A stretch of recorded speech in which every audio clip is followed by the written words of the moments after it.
Welcome viewers, welcome to our YouTube channel, Insta Facebook page astro Deepanshu.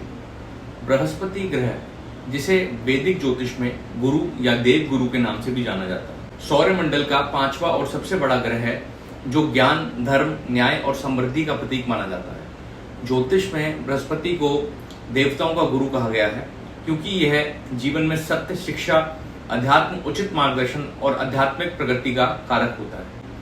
कुंडली में इसका मजबूत स्थान व्यक्ति को उचित फैसले लेने की क्षमता देता है।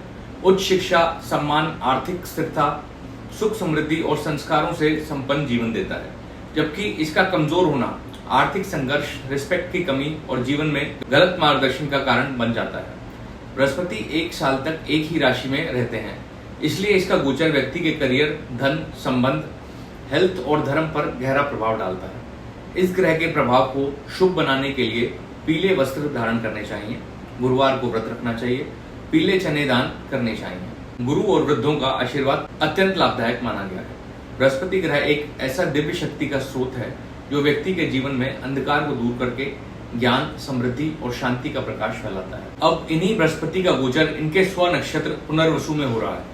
पुनर्वसु नक्षत्र एक बहुत ही शुभ और पवित्र नक्षत्र माना जाता है, जिसका अधिपति बृहस्पति है, जो ज्ञान, धर्म और पॉजिटिविटी का प्रतीक होता है। इसका मीनिंग है पुनर यानी दोबारा, और वसु यानी संपत्ति, सुख, मतलब लाइफ में दूसरा मौका मिलना, पुनर्जन्म या एक नई शुरुआत का योग। पुनर्वसु में जन्म लेने वाले लोग अक्सर ऑप्टिमिस्टिक, ब्रॉड माइंडेड और कंपैशनेट होते हैं, जो अपने अंदर के स्पिरिचुअल एसेंस को समझने की कोशिश करते हैं।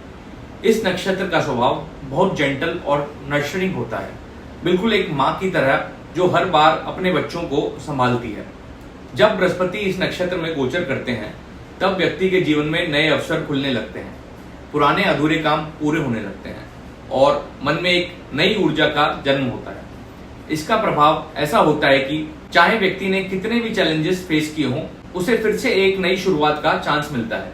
पुनर्वसु नक्षत्र का संबंध ट्रैवल, लर्निंग और स्पिरिचुअलिटी से भी होता है, इसलिए इस समय लोग अपने जीवन के असली पर्पस को ढूंढने की कोशिश करते हैं। जब बृहस्पति ग्रह अपने स्वामित्व वाले पुनर्वसु नक्षत्र में ट्रांजिट करते हैं, तो इससे एक बहुत शक्तिशाली और समृद्धि देने वाला योग बन जाता है, क्योंकि बृहस्पति स्वभाव से शुभ, ज्ञान, धर्म और विकास का कारक है, और पुनर्वसु नक्षत्र स्वयं पुनर्जन्म या सेकंड चांस का प्रतीक है। इस समय जीवन के कई क्षेत्रों में रुका हुआ काम दोबारा शुरू होने लगता है, पुराने प्रयासों का फल मिलने लगता है और नए अवसर सामने आते हैं। इस नक्षत्र का अधिपति बृहस्पति होने की वजह से इसका प्रभाव दुगना हो जाता है। ये समय व्यक्ति के अंदर आत्मविश्वास, धार्मिकता और सीखने की इच्छा को बढ़ाता है। विद्यार्थियों के लिए यह उच्च शिक्षा में सफलता, रिसर्च में अच्छे रिजल्ट्स और कॉम्पिटिटिव एग्जाम्स में जीत ला सकता है। व्यवसायिक रूप से लोगों को नए कॉन्ट्रैक्ट्स, प्रमोशंस और लॉन्ग टर्म प्रोजेक्ट्स मिलने के योग बनते हैं। आर्थिक रूप से भी यह समय धन वृद्धि, इन्वेस्टमेंट्स पर अच्छा रिटर्न और परिवार में सुख समृद्धि लाने वाला होता है। लेकिन पुनर्वसु एक शांत और संतुलित प्रकृति का नक्षत्र है। इस दौरान जल्दबाजी या ओवर कॉन्फिडेंस से बचना चाहिए, वरना कुछ उपलब्धियां अधूरी रह सकती हैं। यह ट्रांजिट व्यक्ति को सिर्फ बाहरी सफलता ही नहीं, बल्कि अंतर आत्मिक शांति और नई सोच भी देता है, जिससे वो अपने जीवन में नए अध्याय की शुरुआत कर सकते हैं। बृहस्पति 13 अगस्त 2025 को सुबह लगभग 5:44 के आसपास मिथुन राशि में पुनर्वसु नक्षत्र में गोचर करेंगे, और यह गोचर लगभग 10 महीने यानी 18 जून 2026 तक रहेगा।